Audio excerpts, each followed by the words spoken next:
Hello and welcome to Dialogue. In September 2021, Chinese President Xi Jinping launched the Global Development Initiative at the UN General Assembly, calling for shared growth and faster progress on the 2030 Sustainable Development Agenda.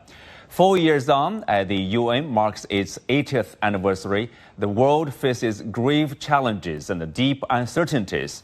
Most recently, President Xi introduced the Global Governance Initiative, offering China's perspective on strengthening and improving global governance. So what can these initiatives contribute in today's turbulent world? How can they support the 2030 agenda? And what does the future hold for UN-centered international system? That's our topic today. I'm Xu Qinduo.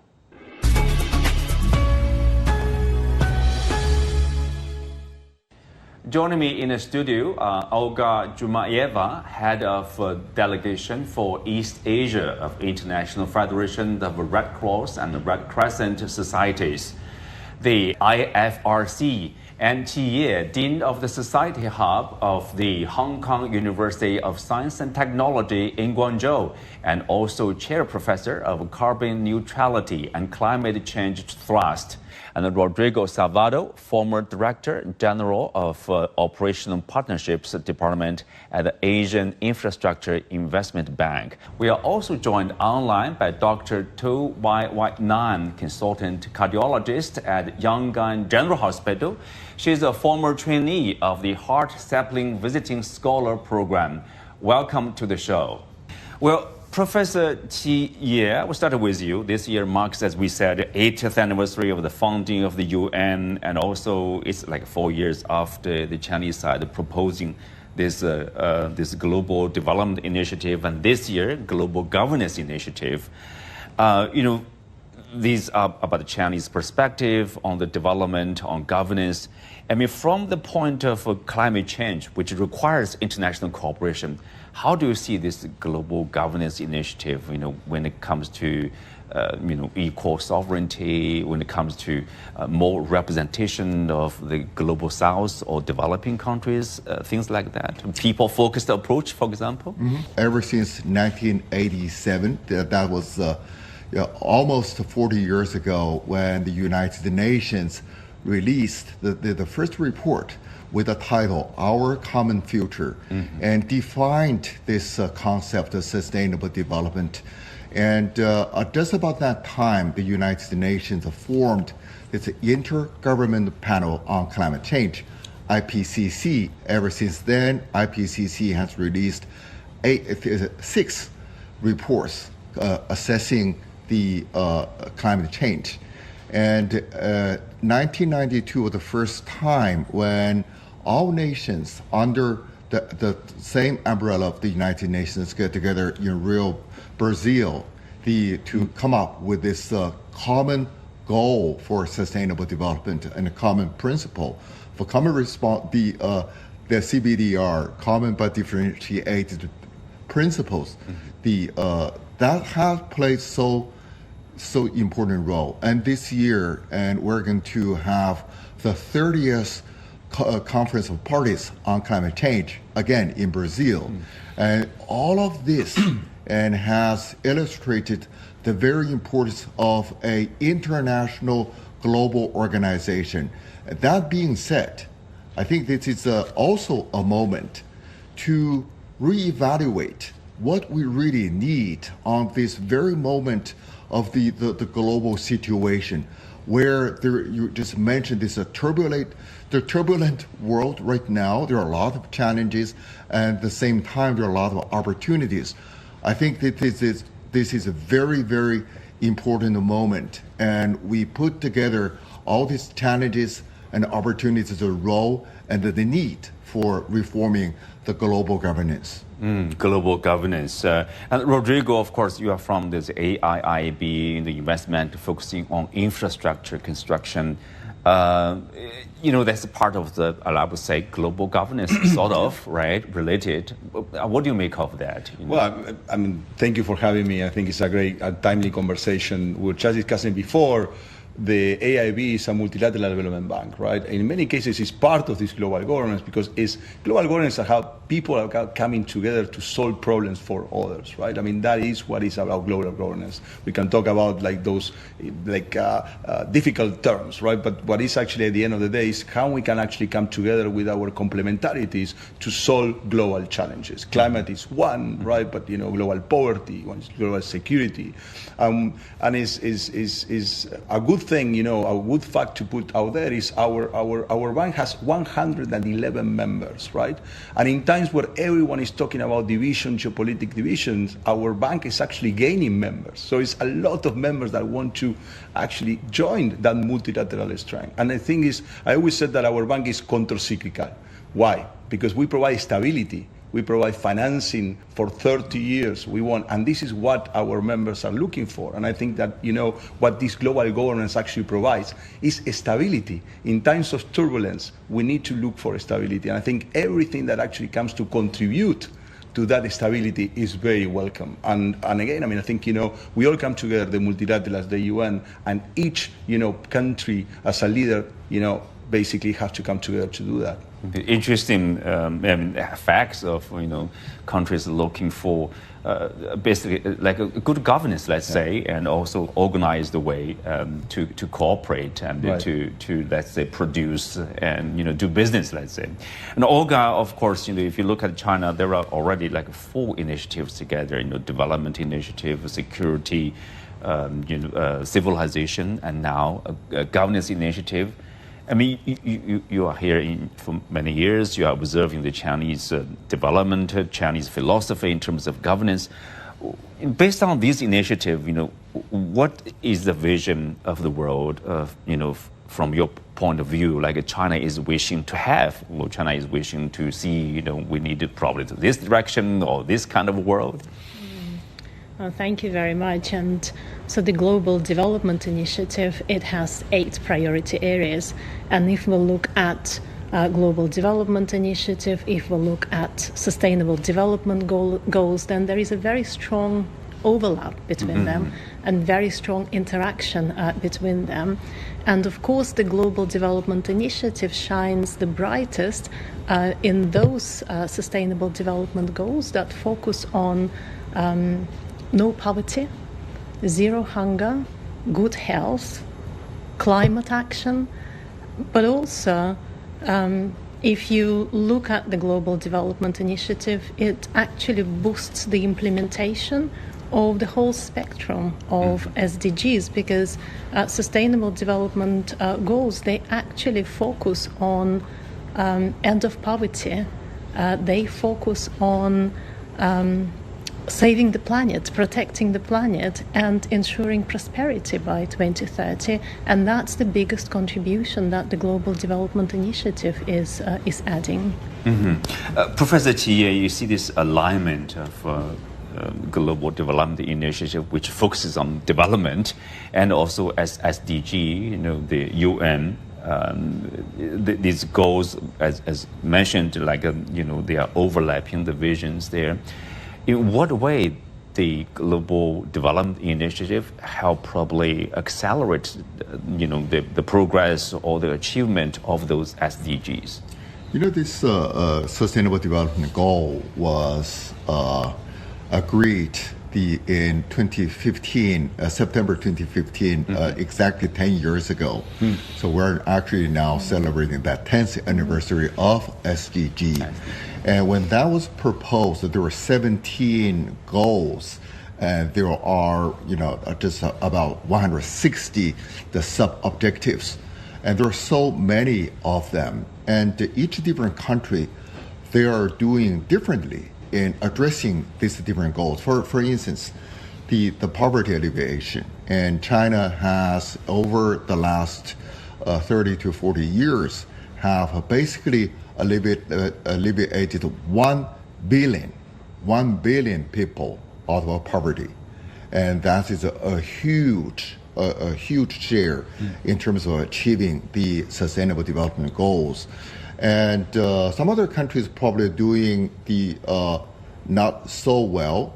And China, with this Global Development Initiative, putting development first, as the leading goal. I think that's very, very important because when we look at the whole world right now, this is we have many, many challenges, but when we have a solution, we do need development, the economic development, political development, cultural, social development, and to really tackle these challenges. I think China has the responsibility and also has some experience to share with the rest of the countries, especially the global south countries, and how we have experienced over the last few decades, and how we have put 800 million people from the rural area to the cities, and how we addressed the very serious pollution problem, how we made the fresh water and fresh air. And I think there's so much that that China can share. I think that's why this GDI and the overall goal very much aligned with SDG, and but the way we do it, the way that the Chinese way of addressing these challenges, I think there's so much that can be shared and help with the global south countries. Olga, I know the organization you work for, IFRC, for example, is a cooperation with the Chinese side, the program. In September 2024, so they co-launched this Accelerating Malaria Elimination in the Gambia project, supported, of course, by the Global Development and the South-South Fund, Group Cooperation Fund. So what progress have we made so far, and what impact are you seeing on the ground? Thank you so much for this question and also for highlighting this initiative. And it is a pleasure to discuss Accelerating Malaria Elimination Project in Gambia. As you say, we launched it in September last year, exactly 1 year ago, another anniversary to celebrate. Yes. And we did it together with the Chinese Embassy in Gambia, IFRC, the Gambian Red Cross Society. And so this project is funded through the Global Development South-South Cooperation Fund, so the type of funds you are mentioning, Rodrigo. And it is fully aligned with the Global Development Initiative, and it is showcasing how China is partnering with other developing nations, addressing some of the biggest challenges like malaria. And of course, let me just tell you a couple of words that malaria remains a serious threat in Gambia. So it accounts for top 10 causes of death in Gambia, and it affects and it threatens the entire population. And of course, the particularly heartbreaking it is for children, because it contributes to the under 5 mortality rate of 56 per 1,000 live births. So despite global progress, funding challenges persist, and this is why this funding from CITCO couldn't have come at a better time. And there we're not just providing aid as you were saying, so there is technology sharing, there is experience sharing, and there are also sustainable strategies for a more resilient approach and for the long-term resilience. Now, it's been 12 months that we're implementing this project. There have been a lot of exciting developments and exciting progress. One a standout achievement was our support and our contribution to one of the largest mosquito net distribution campaigns that also moved to extended to Senegal.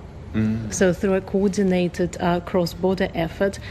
And talking about technology, so we secured 280,000 blister packs of seasonal malaria chemo prevention medicines from China's Fosun Pharma. So, and now these medicines are handed over to the Gambia Ministry of Health, and very soon it will reach 70,000 children aged between 3 to 59 months. And that means reduction of 35% of the national gap in malaria chemo prevention vaccination. So that's a massive impact.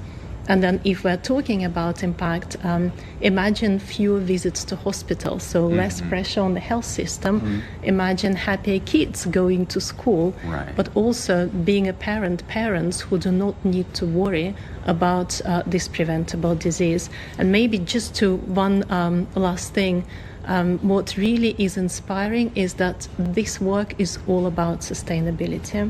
It is fully integrated into the Gambia National Malaria Strategic Plan. It is contributing to the reduction of malaria cases. It is empowering communities, and also it is a model for global cooperation, inspiring the hope for a malaria-free world. And Rodrigo, like in July 2023, the AIIB and China International Development Cooperation Agency they signed an MOU to accelerate progress on USDGs, with co-financing for projects in climate change, digital infrastructure, and connectivity. So where are we now so far? About 2 years? First of all, I think that we were so proud about that. That was the first of such arrangements that were done between a multilateral development bank and SIDCA. And that shows, as I was saying before, right, the catalytic and the complementarity, right? Because it's not the same same type of money that these two things are bringing. As I said, SIDCA or China is bringing that sort of a specific catalytic, free, resources that, can help us to go further, right? So in times where resources are getting less, no more, right? I mean, we need to stretch every dollar we have, right? So the capacity for us to leverage each dollar to say, for each dollar of that SIDCA money, we are going to convert it into 75, right, to actually help people is very important. So that arrangement was established that we were going to access up to 100 million of grants, right, from SIDCA to actually blend with resources from the bank. And so far we got already one project in Tajikistan, which, as I said before, is a $2.2 million grant that is actually for a bridge and connecting markets in Tajikistan. But not only that, I mean, the money from SIDCA actually is helping like the women communities around that bridge to actually develop, right? So, because again, infrastructure is about economic development. You mentioned at the beginning, right? I mean, this is about connectivity, connecting people to market, because, we need to give them the means to actually get better. First, they have to be healthy to be productive, but then they have to be, they have to have the means to actually be productive and then go to the market. So, but in many cases, we need to take care of the most disadvantaged. And in these cases, women, in many cases, not only are the most disadvantaged, but actually they're more productive. Right, so this actually helped us to do that. So, and now I'm very happy to tell you also that we are looking into another 5 projects, right, with SIDCA that we hope to get, funded between this and next year. And again, we hope that that money can leverage up to $1 billion, right? I mean, it's $1 billion. All these things, there's a lot of resources. And again, it still is a drop in the ocean. So we need more of these partnerships. Again, when we talk about global governance, we are talking about that. Let's come together, let's get together to solve people's problems, right? Right. Let me bring in Dr. Toe from Myanmar. Dr. Toe, you have been listening to, what we share about the development of the efforts and the cooperation in dealing with, poverty, eradication, health issues. I wonder, what's your observation? And also you are, we mentioned the CIDCA, the China International Development Cooperation Agency. You were on this program, the Hart Sapling Visiting Scholar Program, and last year, actually, right? Share with us some of your experience. Yes, I've actually, to be honest, I have no idea about the DDI program before. But for last year, my Ministry of Health introduced me about the heart sampling program, about the training in the interventional cardiology. Because as I'm a young cardiologist from the Myanmar, and this is, I first heard about the DDI program, and I'm decided to apply it, and luckily I was accepted. And in April 2024, I joined the heart sampling program in the Yangon Cardiovascular Hospital in the interventional cardiology training. Cardiology interventional training and it helps me a lot because in Yangon Cardiovascular Hospital, I obtain a valuable experiences and the supervisions of the experienced doctors, cardiologists in the field, and it broadens my knowledge and skills, and I can help my people in a better way. Thank you, Dr. Toe. Thank you for joining us. Flying, so a lot of the doctors and a lot of the cardiologists. Yes. Yeah. Yeah. Good luck. Back to the studio. Of course, we are talking about the cooperation and the progress. At the same time, we have to face some of the challenges. Like at the UN earlier this year, the Secretary General warned, the challenges we are facing. The donors are pulling back, and rising borrowing costs are draining public investment. Rodrigo, Yeah. Leaving the SDGs, I quote here, dramatically off track. Right. How big a challenge is that? Well, I mean, as I was saying, first of all, I think this is a great program show to give sense of purpose to the young generation. So I hope that we do TikTok or something like this, but because this is about purpose, right? I mean, these institutions are about purpose. It's about like coming together, and we need all the brain power we can to solve this issue. So that's just, in terms of sense of purpose, it's a good one. I think one of the key issues is about, as I said before, is we need to do more with less. That's the bottom line. The bottom line is everyone is looking, no one has a lot of resources to actually be thrown away. And I think there is a much more scrutinization of which each dollar that goes to international cooperation, what is going to actually do it. So we need to come up with ways of making that each dollar stretch. So I give you three examples. As I said before, first of all, we need to actually spend more time in preparing good projects so we don't spend money fixing bad projects. No, Good point. It's straightforward, right? Yeah. You think it's obvious, but it's not. There's a lot of money going to bad projects, right? So, so we need, first of all, it's number one. So spend less money investing in preparing good projects before projects. fixing bad projects and a lot of money. Once you actually are already in the field, it's very hard to make changes, right? So you have to do it outside. So again, that's one. The second one is partnerships. We have this tendency to replicate things. We have this tendency to each of us do the same thing. Instead of me putting $1 and then Olga putting $1, Professor putting $1, we actually put like $5 each of us, right, to replicate that. And then we say, but we did all this together. So talking together and coordinating more about these things, and this is why global governance again is very important, because global governance allows you to first agree on the problem and then look at the solution altogether, right? So that's number two. The third one is actually private capital. A lot of this conversation, we are from the public sector, right? But I'm convinced that development is good business. We need to tell people that development is good business because there's no going to be other way to make this sustainable if the private sector doesn't come in. But what has to happen, we need to actually de-risk them, right? We need to give the money and we need to make them comfortable with the things. I mean, private sector will not probably invest naturally in bed nets for malaria because they say that's a public thing.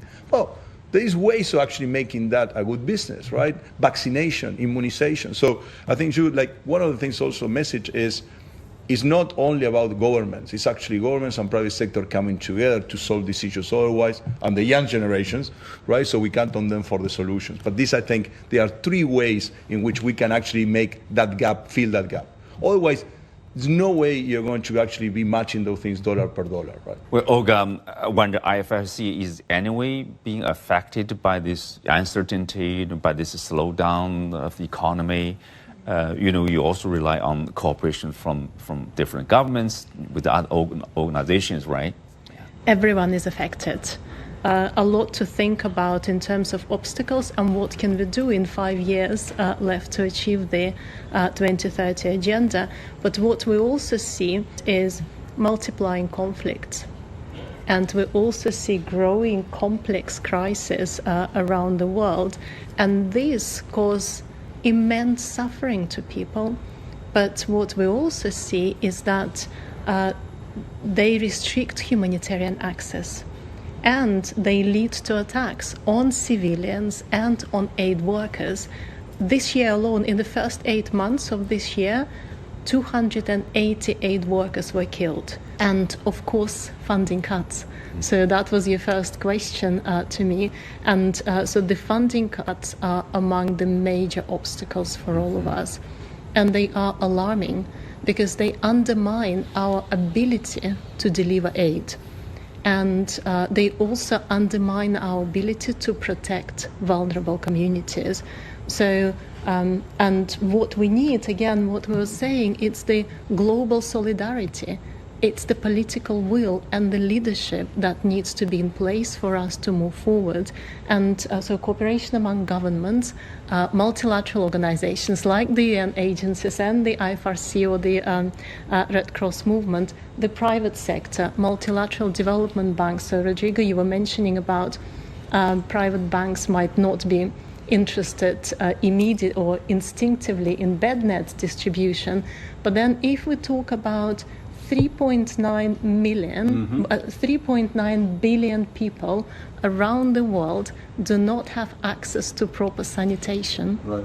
So that's also a business opportunity, and that's an opportunity to develop more sustainable partnerships, to give people choice, to give people dignity, to improve their health, but also to drive business and bring various sectors together in a more natural way. But let me also say that we do really need to meet and identify those opportunities, those gaps where we can really naturally work together in a more sustainable way so that we can reverse those cuts that hit people the most. And so with all the cuts that are being announced, we know that millions of lives are at stake because the programs are not funded.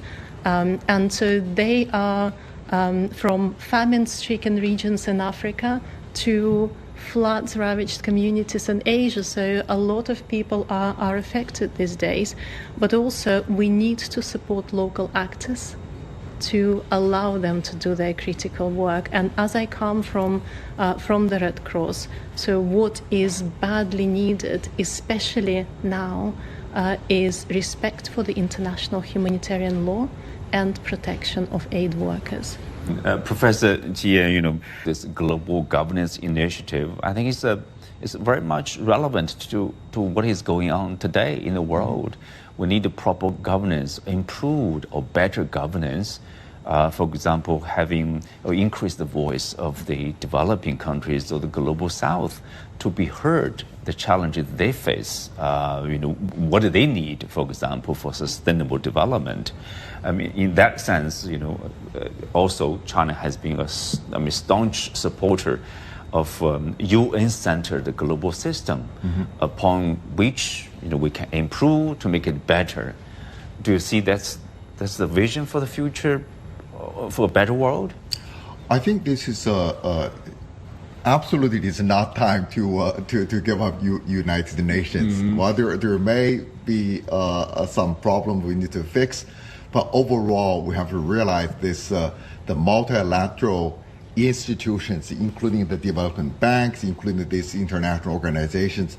These multilateral organizations, institutions are really, really key for a common global goal to fix the common global challenges. And this is so obvious. And under the leadership of the United Nations and many of these organizations, I think just listening to the both speakers, what is important really, the education. We must have a common shared understanding for a common future. This empowerment of the people, especially in the people in need, and investment, and also innovation. We need to put in a lot of resources and knowledge and human resources into that to have this education, this empowerment, innovation, and investment. I think this is really what we need. And let's put the money, put the resources in the right direction to address the global challenges. Yeah, with that, we're coming to the end for today's discussion. And many thanks to our guests. You can also watch us on the CGTN app on YouTube. I'm Xu Jingduo. Thanks for being with us. See you next time.